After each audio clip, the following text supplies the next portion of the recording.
بسم اللہ الرحمن الرحیم۔ السلام علیکم۔ دیہات میں کسی مولانا صاحب نے بیان کیا کہ اللہ تعالیٰ بندے کو رزق کھلاتے ہیں۔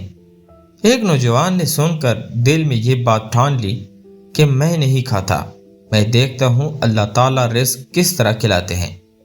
چنانچہ اگلے دن اس نے بھوک ہڑتال کر دی، لیکن بیچاری ماں تو ماں ہوتی ہے، اس نے پراٹھا بنایا اور سالن کے علاوہ مکھن اور چینی بھی ساتھ رکھ دی۔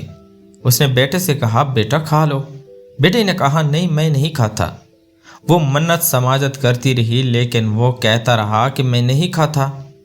جب اس نے بار بار کھانے کو کہا تو یہ تنگ آ کر گاؤں سے باہر درختوں کے جھنڈ میں جا کر لیٹ گیا اور یہی سوچتا رہا کہ میں دیکھتا ہوں کہ اللہ تعالیٰ آج مجھے کیسے کھلاتے ہیں۔ ماں بیچاری پیچھے پیچھے کھانا لے کر گئی اور اس کے قریب رکھ کر واپس آ گئی۔ اب کھانا بھی پڑا تھا اور وہ بھی لیٹا ہوا تھا۔ جب اسے کھانے کی خوشبو آنے لگی تو وہ وہاں سے اٹھ کر 40 فٹ کے فاصلے میں لیٹ گیا تاکہ مجھے کھانے کی خوشبو بھی نہ آئے۔ وہاں ارد گرد کے کچھ ڈاکو تھے جو اس جگہ پر اکٹھے ہو کر اپنی پلاننگ بنا رہے تھے کیونکہ انہیں وہ محفوظ جگہ نظر آتی تھی۔ وہ دوپہر کے وقت آ کر وہاں بیٹھ گئے۔ اب ان کو بھی سالن کی خوشبو آئی تو وہ کہنے لگے یار لگتا ہے کہیں کھانا پڑا ہوا ہے۔ ایک نے کہا کہ تلاش کرنا چاہیے۔ چنانچہ تلاش کرنے پر انہیں کھانا مل گیا۔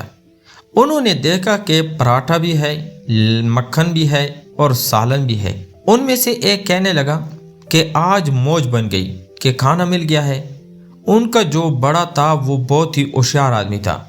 اس نے کہا چپ کر وہ مت کھانا۔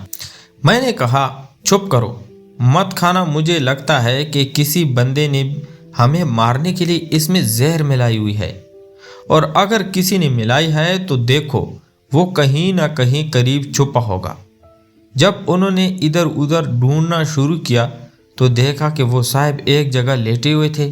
انہوں نے اسے بالوں سے پکڑ لیا اور کہا آؤ تم نے اس کھانے میں زہر ملائی ہے۔ اس نے کہا نہیں میں نے تو نہیں ملائی۔ انہوں نے کہا پھر تم نے یہ کھانا یہاں کیوں رکھا ہے؟ لگتا ہے تو ہمارے ساتھ کوئی مکر کر رہا ہے۔ انہوں نے متفقہ طور پر یہ فیصلہ کیا کہ اسی کو پہلے کھانا کھلایا جائے۔ چنانچہ انہوں نے اسے کھانا کھانے کو کہا تو وہ کہنے لگا جی میں نہیں کھاتا۔ اب ان کو پکا یقین ہو گیا کہ اس میں زہر ہے۔ انہوں نے پھر کہا کہ پہلے کھاؤ۔ اس نے پھر وہی جواب دیا۔ ان کے بڑے نے کہا کہ اسے 2 جوتے لگاؤ پھر کھائے گا۔ لو اب اسے جوتے بھی رسید ہونا شروع ہو گئے، لیکن وہ کھانا کھانے سے انکاری ہی کرتا رہا۔ جب بے حد حساب جوتے لگنے لگے تو کہنے لگا جی معاف کر دے میں کھاتا ہوں۔ اس کے بعد اس نے ان کو پورا واقعہ بھی سنایا اور ان کے ساتھ مل کر روٹی بھی کھائی۔ پھر انہوں نے اسے چھوڑ دیا۔ جب اس کی اچھی خاصی مرمت ہوئی تو اس کے جسم پر جوتوں کے نشان پڑ گئے اور بیچارہ دردوں کے ساتھ گھر واپس آیا۔ ماں اس کی یہ حالت دیکھ کر خاموش ہو گئی۔ اب اسے اگلے جمعے کا انتظار تھا۔ اگلے جمعے کے دن مولانا صاحب نے پھر تقریر کی کہ اللہ تعالیٰ ہر حال میں انسان کو رزق پہنچاتے ہیں۔ جب وہ بیان اور نماز کے بعد فارغ ہوئے تو یہ مولانا صاحب کے پاس جا کر کہنے لگا مولانا صاحب آپ ادھورے مسئلے بیان نہ کیا کریں۔ انہوں نے کہا میں تو پورے مسئلے بیان کرتا ہوں، آپ کہنا کیا چاہتے ہیں؟ وہ کہنے لگا کہ آپ نے پچھلی دفعہ کہا تھا کہ جس کا رزق ہو اللہ تعالیٰ اس کو پہنچا کے رہتے ہیں۔ انہوں نے کہا ہاں یہ پوری بات تو ہے۔ وہ کہنے لگا جی نہیں یہ پوری بات نہیں ہے، پورا مسئلہ یہ ہے کہ جس کا رزق ہو اللہ تعالیٰ اس کو پہنچا کے رہتے ہیں، اور جو رزق نہ کھانا چاہے اللہ تعالیٰ اس کو جوتے مار مار کر کھلاتے ہیں۔